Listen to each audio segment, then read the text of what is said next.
আসসালামু আলাইকুম। সবাই কেমন আছেন? আলহামদুলিল্লাহ আমরা ভালো আছি। অনেক আপুরাই আসলে প্রতিদিন ভিডিও দিতে বলেন। কিন্তু প্রতিদিন ভিডিও আমার পক্ষে দেওয়া সম্ভব না। কারণ দেখা যায় ভিডিও করা, তারপরে এডিটিং করা অনেক সময় চলে যায়। তো ইনশাআল্লাহ চেষ্টা করব যে ঘন, ঘন ভিডিও দেওয়ার। যে আপুরা নিবন্ধনে উত্তীর্ণ হয়েছেন এবং রিটেনের জন্য সিলেক্ট হয়েছেন তাদের সবাইকে শুভকামনা। গত ভিডিওতে আপনাদেরকে বলেছিলাম যে আমি ৪-৫ টা বই একসাথে মিলিয়ে তারপর নোট করি।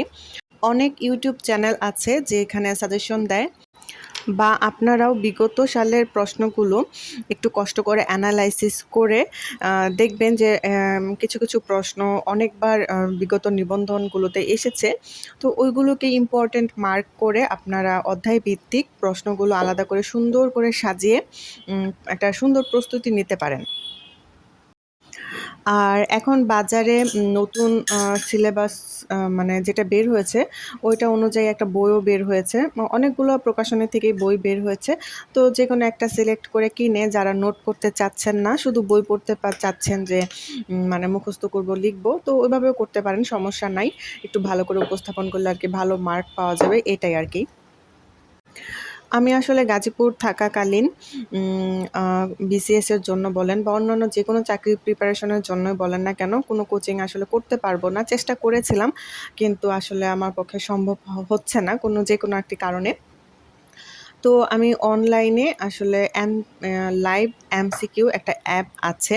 তো ওইখানে আমি বিভিন্ন প্রোগ্রামে ভর্তি হয়েছি। যেমন হলো পেট্রো বাংলা, তারপর বিসিএস আর নিবন্ধন রিটেন।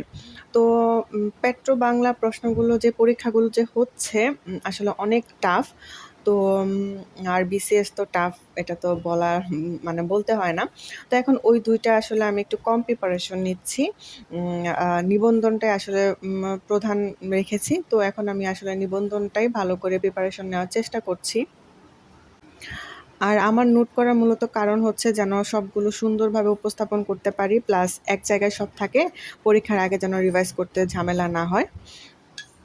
আর লাইভ এমসিকিউ এর নিবন্ধনের পরীক্ষাটা হচ্ছে একটা সাবজেক্ট মানে একটা অধ্যায় ২ দিন পরীক্ষা হচ্ছে। আর পরীক্ষার মাঝে ২ দিন গ্যাপ আছে। তো যারা প্রিপারেশন নিতে চান খুব সুন্দর করে আসলে প্রিপারেশন নেওয়া যাবে। আমি যতটুক পারছি আপনাদেরকে মানে বলার চেষ্টা করেছি। এরপরও যদি আপনাদের কোনো প্রশ্ন থেকে থাকে আমাকে অবশ্যই কমেন্টে জানাবেন। আমি সবার কমেন্টের আনসার দিতে খুব পছন্দ করি এবং দেওয়ার চেষ্টা করি। আর অনেক আপুরা আমাকে অন্যান্য চাকরির ব্যাপারে আসলে জিজ্ঞেস করেন যে কিভাবে কি পড়বো? তাদের উদ্দেশ্যে আমি কথাটা বলতে চাই। আসলে আমি এবার ১ম প্রিপারেশন নিচ্ছি। এর আগে আমার কখনোই কোনো চাকরি দেওয়ার অভিজ্ঞতা নেই। এই ১ম আমি নিবন্ধন দিলাম প্লাস বিসিএস দিলাম। এটাই আমার জীবনের ২ টা চাকরির পরীক্ষা।